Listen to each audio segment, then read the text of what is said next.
Association with Bodhi बचत तथा ऋण सहकारी संस्था लिमिटेड, उन्नतिका लागि शान्ति, समृद्धिका लागि Bodhi. K&K International College, New Baneswar, Kathmandu.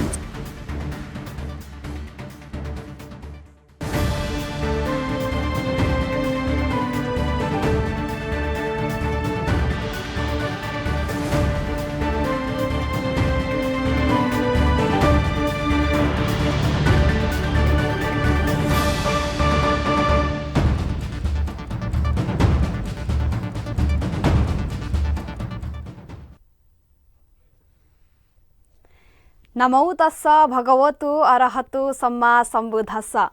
Bodhi समाचारमा स्वागत छ। सुरु गरौँ अहिलेसम्मका मुख्य समाचारबाट।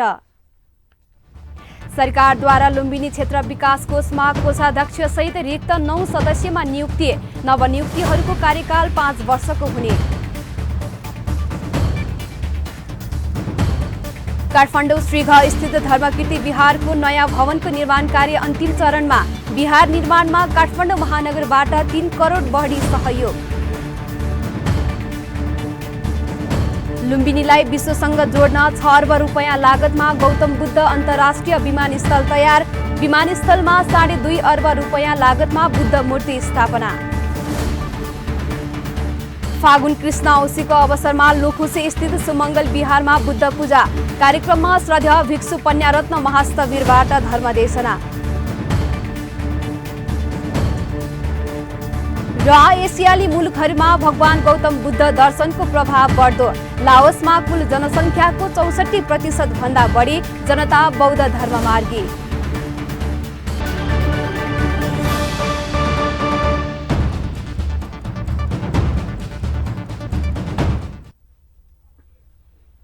अब समाचार विस्तारमा। सरकारले लुम्बिनी क्षेत्र विकास कोषको कोषाध्यक्ष सहित रिक्त परिषद सदस्यहरूको नियुक्ति गरेको छ। सरकारले लुम्बिनी क्षेत्र विकास कोष अन्तर्गतको रिक्त कोषाध्यक्ष रिक्त सदस्यहरूमा 9 जनालाई नियुक्त गर्ने निर्णय गरेको छ। मन्त्री परिषदको निर्णय अनुसार कोषाध्यक्षमा रूपन्देहीका सिद्धिचरण ढुण्डीराज भट्टराई तथा परिषद सदस्यहरूमा ललितपुरका राजेश साख्य, कपिलवस्तुका रामनरेश कोहार र गोपीराज शर्मा, रूपन्देहीका विश्व पौडेल, प्रकाश भट्टराई, श्रीराम यादव र धनराज कडेल तथा डोटीका नेत्र शाही हुनुहुन्छ। परिषदको 19 सदस्य मध्ये 9 पद रिक्ति थियो। मन्त्री परिषदको गत फागुन 5 गते बसेको बैठकको निर्णय अनुसार नियुक्त उहाँहरूको कार्यकाल 5 वर्षको हुनेछ।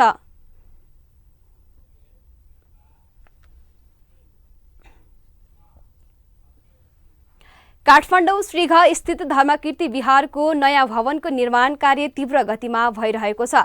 काठमाडौँ महानगरको आर्थिक अनुदानमा निर्माण भइरहेको उक्त भवनको निर्माण कार्य अन्तिम चरणमा पुगेको छ। एक रिपोर्ट।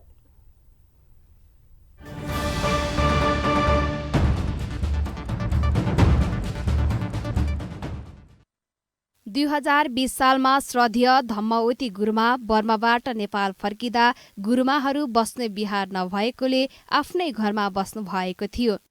पछि श्रद्धेय सुमङ्गल भन्तेको अनुरोधमा काठमाडौँ ज्याबहाल स्थित थपा आजुभाजु रत्नको घरमा बस्नु भएको थियो। त्यसै बेला साहु मणिहर्ष ज्योतिका श्रीमती केशरी लक्ष्मी दिदी लक्ष्मी प्रभा र बुहारी दानलक्ष्मी कंसाकारको आग्रहमा कान्तिपुर नगरका उपासक उपासिकाहरूलाई पाइक पर्ने गरी श्रद्धेय धम्मवती गुरुमाका पिता हर्षमान साकीले धर्मकृति विहारको दक्षिण मोहडामा 5 आना 1 दाम क्षेत्रफलको जग्गा खरिद गरी गुरुमाको आमाको नाममा भवन बनाइदिनु भएको थियो। पछि विभिन्न दाताहरूको सहयोगमा यो विहारको भवन विस्तार गरियो। 2059 सालमा बौद्ध उपासक द्रव्यरत्न तुलाधर र उहाँका परिवारले विहार पुनर्निर्माण गरिदिनु भएको थियो। स्वामी त धर्मकीर्ति संरक्षण कोषको भयो। हम पहिला त्यो यताको त मेरो बुबाले दान दिएको त मेरो नाममा हो। त्यही पनि मेरो नाममा राखेपछि नै बुद्ध धर्मको अलि प्रचार गर्नलाई गाह्रो हुन्छ होइन। पछि निजी भएर जान्छ कि भने मैले मेरो नाममा भएको त्यो दक्षिण मोहराको मेरो बाले दान दिएको यो पनि धर्मकृति संरक्षण कोषमा दिइसक्यो। बिहारको उत्तरपट्टि हाल निर्माण भइरहेको स्थानमा 5 आना क्षेत्रफलमा रहेको जग्गामा साहु मणिहर्ष ज्योति कंसकार र केसरी लक्ष्मी कंसकारबाट भवन बनाई बिहारलाई उपभोग गर्न दिइयो। पछि 2076 श्रावणमा दिवंगत मणिहर्ष ज्योतिका छोराहरू पद्मज्योति, रूपज्योति र छोरी कमला कंसकारबाट आफ्नो पिताको नाममा रहेको सो जग्गा र भवन धर्मकीर्ति संरक्षण कोषको नाममा दानस्वरूप हस्तान्तरण गरियो। त्यही भवन 2072 सालको भूकम्पले क्षति पुर्याएर बस्न नमिल्ने भएपछि काठमाडौँ महानगरपालिकाले पुनर्निर्माण कार्य थाल्यो। अहिले यो भवनको निर्माण कार्य अन्तिम चरणमा पुगेको छ। यो भवन अहिले 6 तल्लाको छ। 5 तल्लासम्म भवनको कोठाहरू हुन्छ। 6औं तल्लामा कौशी र कौशी छोप्ने लिफ्ट छोप्ने पार्ट हुन्छ। अहिले सबभन्दा पहिलो भन्दाखेरि ग्राउन्ड फ्लोरमा भुइँ तल्लामा चाहिँ हल, पहिलाको भवनको सँगै जोडिएको हललाई नै विस्तार गरी हल ठुलो बनाएको छ। तर बिचमा चाहिँ पार्टिसन गरिएको छ। त्यो पार्टिसन चाहिँ काँचले पार्टिसन गरिएको हुनाले दुवै हल एउटै भन्न मिल्छ। आवत जावत गर्ने ढोका पनि छ। त्योभन्दा पहिलो तल्लामा विभिन्न अफिस कोठाहरूको प्रोभिजन गरिएको छ। त्यहाँ चाहिँ मिटिङ हल अनि स्टोर रुम, पत्रिकाको लागि अफिस व्यवस्था गरिएको छ। अनि त्योभन्दा माथिल्लो तल्लामा चाहिँ गुरुमाहरू र आगन्तुकहरूको लागि भोजनशालाको व्यवस्था गरिएको छ। जुन ठाउँमा अहिले हामी बसेर कुरा गर्दैछौँ यो भोजनशाला हो। योभन्दा माथि 2 तल्लामा चाहिँ गुरुमाहरूको आवासको निम्ति कोठाहरू बनाइएको छ। अनि हरेक तल्लामा चाहिँ शौचालयको पनि व्यवस्था गरिएको छ। बिहारको पुनर्निर्माणमा काठमाडौँ महानगरबाट 3 करोड 3 लाख रुपैयाँ उपलब्ध भएको छ। बाँकी विभिन्न दाताहरूको सहयोगमा निर्माण कार्य भइरहेको छ। सो बिहारको काठमाडौँ महानगरका प्रमुख विद्यासुन्दर साकेबाट उद्घाटन गर्ने तयारी भइरहेको छ। क्यामेरामा केदार महर्जनको साथमा रवि महर्जनको report. News desk, Bodhi television. समाचार अझै बाँकी नै छ, हामी सँगै रहनुहोला।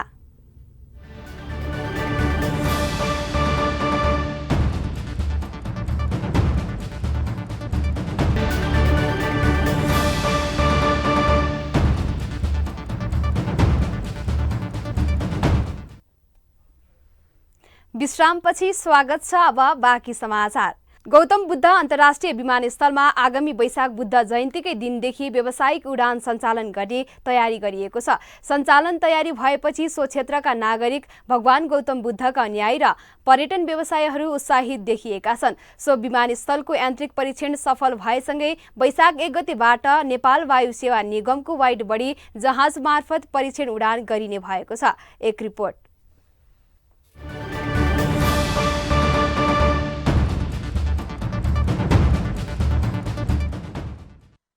राष्ट्रिय गौरवका आयोजना अन्तर्गत निर्माण भएको गौतम बुद्ध अन्तर्राष्ट्रिय विमानस्थलको यान्त्रिक परीक्षण उडान सम्पन्न भएसँगै बुद्ध जयन्तीका दिनदेखि व्यावसायिक उडान सुरु हुने नागरिक उड्डयन प्राधिकरणले जनाएको छ। एरोथाईको क्यालिब्रेसन फ्लाइट सकिएसँगै नागरिक उड्डयन प्राधिकरणले विमानस्थलमा वैशाख 1 गतेबाट परीक्षण उडान गर्ने तयारी तीव्र बनाएको छ। वैशाख 1 गते नेपाल वायु सेवा निगमको वाइड बडी जहाज मार्फत परीक्षण उडान गरिने पनि प्राधिकरणका महानिर्देशक इन्जिनियर प्रदीप अधिकारीले जानकारी दिनुभयो। त्रिभुवन विमानस्थलको भन्दा थप प्रतिकूल मौसममा पनि गौतम बुद्ध विमानस्थलमा सुरक्षित अवतरण हुन सक्ने अधिकारीको भनाइ छ। गौतम बुद्ध विमानस्थल भनेको काठमाडौँ विमानस्थल बराबरको विमानस्थल हो।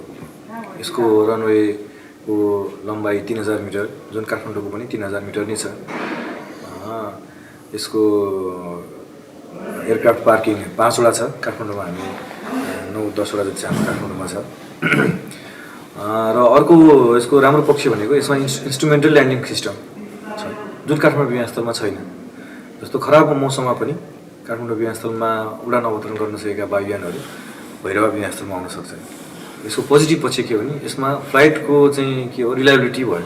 एयरपोर्ट चाहिँ के छ भने ब्याड वेदरमा पनि यो हामीलाई अपरेसनमा ल्याउन सक्छौँ। गौतम बुद्ध अन्तर्राष्ट्रिय विमानस्थललाई त्रिभुवन अन्तर्राष्ट्रिय विमानस्थलको विकल्पको रूपमा पनि हेरिएको छ। साथै अन्तर्राष्ट्रिय उडानको लागि काठमाडौँमै धाउनुपर्ने बाध्यताबाट पनि नेपालीहरू मुक्त हुने देखिन्छ। यो विमानस्थल सञ्चालनमा आएसँगै विश्वभरका बौद्ध धर्मावलम्बी र भगवान बुद्धका अनुयायीहरू सिधै लुम्बिनी भ्रमणमा आउन सक्नेछन्। यसले लुम्बिनीको पर्यटन विकासमा टेवा पुग्ने निश्चित छ। यसबाट लुम्बिनीका पर्यटन व्यवसायी उत्साही देखिएका छन्। गौतम बुद्ध अन्तर्राष्ट्रिय विमानस्थल क्यालिब्रेसन फ्लाइट हुँदै अब छिटो नै भगवान बुद्धको जन्म जयन्तीको दिनदेखि नै पूर्णिमाको साइत पारेर जुन एउटा खुल्ने कुरा बजारमा आएको छ र यसले हामीलाई धेरै नै हौसाएको छ। हाम्रो लुम्बिनी पेरिफेरीमा लगभग 82 वटा होटलहरू रहेको छन्, जहाँ 5000 भन्दा बढी पर्यटकहरूलाई हामीले अटाउन सक्ने सम्भावना हामी देखेर जुन तयारी गरेको छौँ, त्यो सबै हामी पर्यटन व्यवसायी अहिले धेरै नै हौसिएका छौँ र हामी तयारी हालतमा हामीले हाम्रो होटलहरूलाई राखेको छौँ। र यसबाट हामी अर्को पनि के हामीलाई खुसीको कुरा छ भने यसले कनेक्टिभिटी बढाउनेछ र कनेक्टिभिटी पनि कस्तो देशबाट, त्यो बुद्धिस्ट देशहरूबाट जुन कनेक्टिभिटी बढ्ने हामीले आशा देखेका छौँ, जसमा स्पेसली चाइना अनि कोरिया, भियतनाम, कम्बोडिया, जापान र श्रीलङ्का, थाइल्यान्डले जुन अब कनेक्टिभिटी बढाउनेछ। यहाँ उल्लेख्य मात्रामा बौद्धिक र बुद्धिस्ट तीर्थयात्रीहरू बढ्ने हामीले आशा गरेको छौँ। 6 अर्ब रुपैयाँ लागत रहेको यो विमानस्थलमा 2.5 अर्ब रुपैयाँको बुद्ध मूर्ति स्थापना गरिएको छ। बुद्धको सो मूर्ति बहुमूल्य धातु व्हाइट जेडबाट बनाइएको हो। म्यानमारमा बनाइएको मूर्ति स्पेनको लुम्बिनी गार्डन फाउन्डेसनले विमानस्थललाई निशुल्क उपलब्ध गराएको हो। सो मूर्तिलाई विमानस्थलको प्रवेशद्वार र बाहिरिने मार्गमा पर्ने गरी राखिएको छ।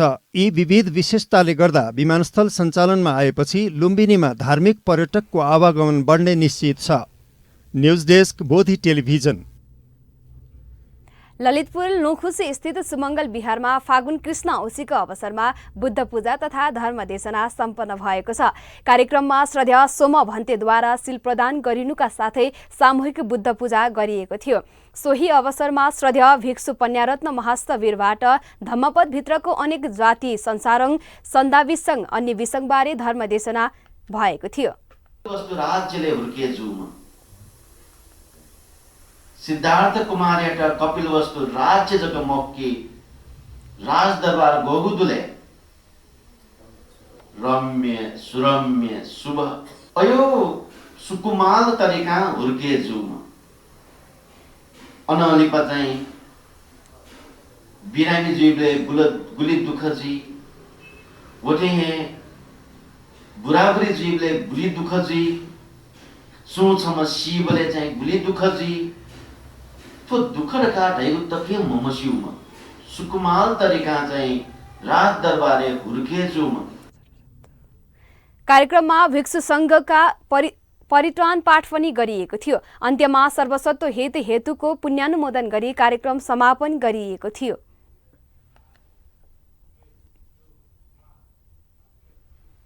काठमाडौँको श्रीघ स्थित धर्मकीर्ति विहारमा औँसी पूजा सम्पन्न भएको छ। पूजाको क्रममा विहारको आवासीय श्रद्धेय खेमावती गुरुमाले सिल प्रदान र बुद्ध पूजा गर्नुभएको थियो। सो अवसरमा 60 जना भन्दा बढी उपासक उपासिकाहरूले बुद्ध पूजा तथा पाठ गरेका थिए।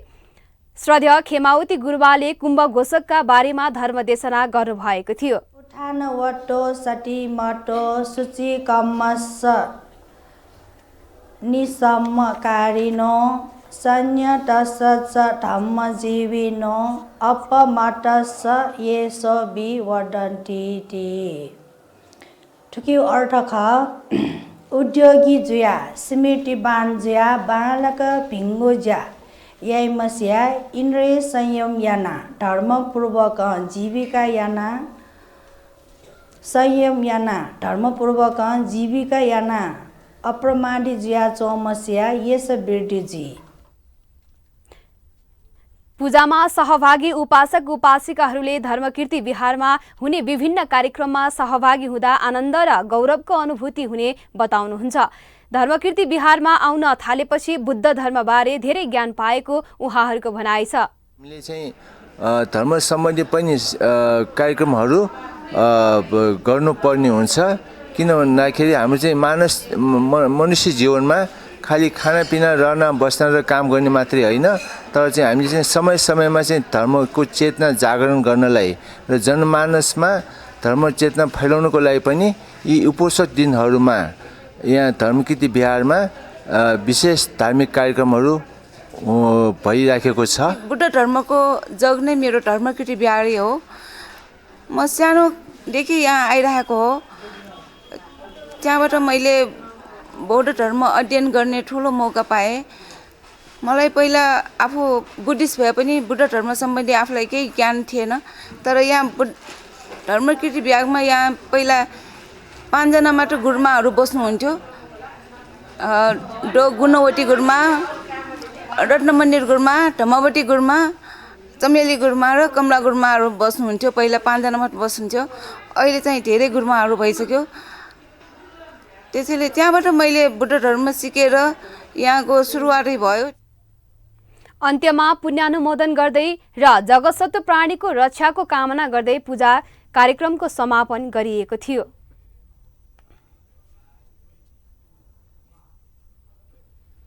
समाचार अझै बाँकी नै छ, हामी सँगै रहनुहोला।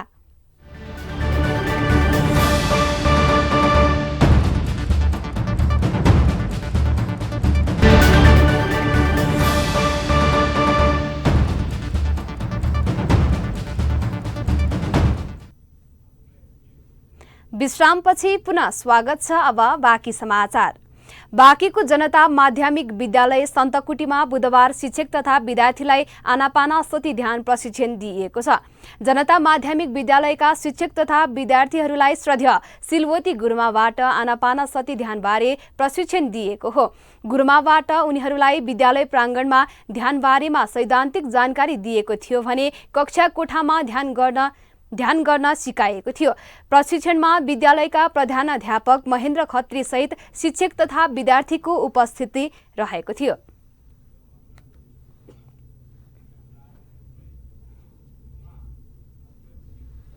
अब अन्तर्राष्ट्रिय समाचार।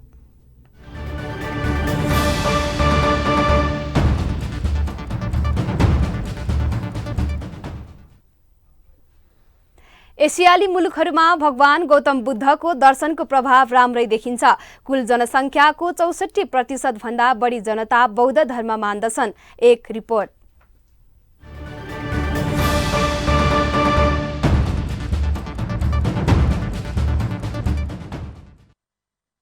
लाओस बौद्ध दर्शनले राम्रै प्रभावित मुलुकको रूपमा देखिएको छ, जहाँ थाइल्याण्डको जस्तै थेरवाद बौद्ध धर्मावलम्बीहरूको बाहुल्यता रहेको छ। कम्बोडियाबाट 13औं शताब्दीमा राजा फ्याङ्गओमको पालामा थेरवादको प्रचार गरिएको थियो। त्यसलाई लङ्का वंश बौद्ध शासन पनि भनिन्थ्यो।